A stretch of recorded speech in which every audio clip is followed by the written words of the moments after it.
C'est un nouveau numéro d'une histoire, une question. Je suis Laurent Kiven et je vous raconte une vieille histoire du folklore norvégien qui s'appelle Une vie de cochon et qui met en scène un cochon qui en a assez de sa vie. Il n'est pas satisfait de son sort et il décide de porter son affaire devant les tribunaux. Quoi qu'il puisse lui arriver, on ne sait jamais ce qu'il en ressort des tribunaux. Il arrive donc devant le juge qui lui demande de quoi as-tu à te plaindre ?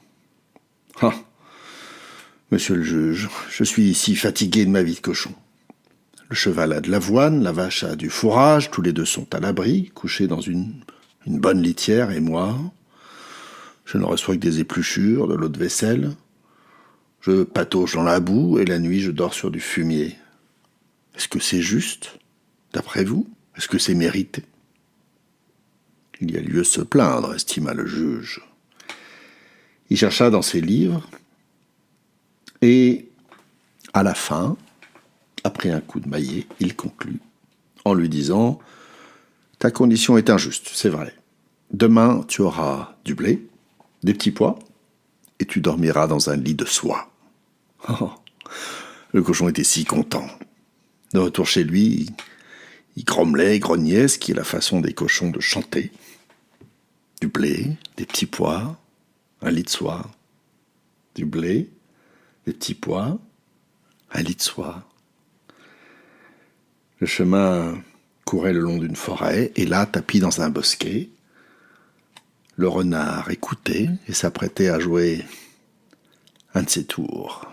Et il se mit à murmurer dans le sillage du cochon « Épluchure, pelure et lit d'ordure ».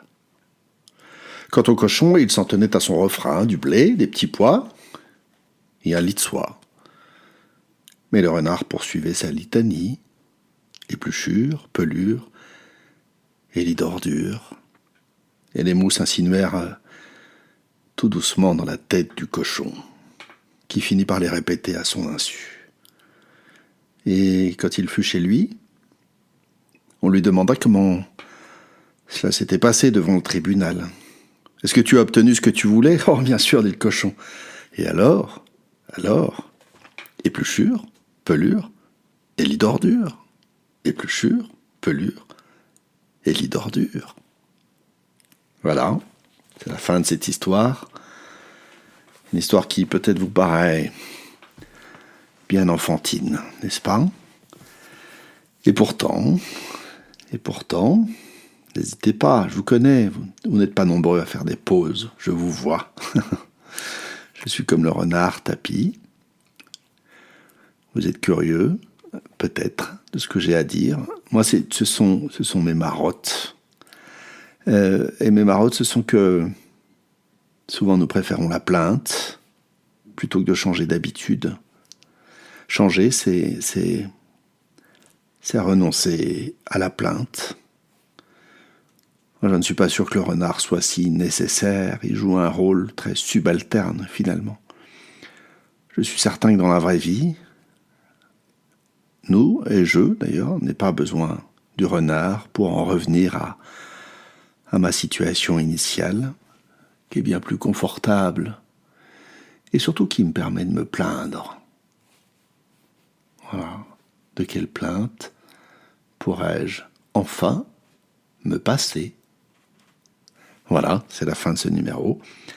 Partagez, likez, à bientôt.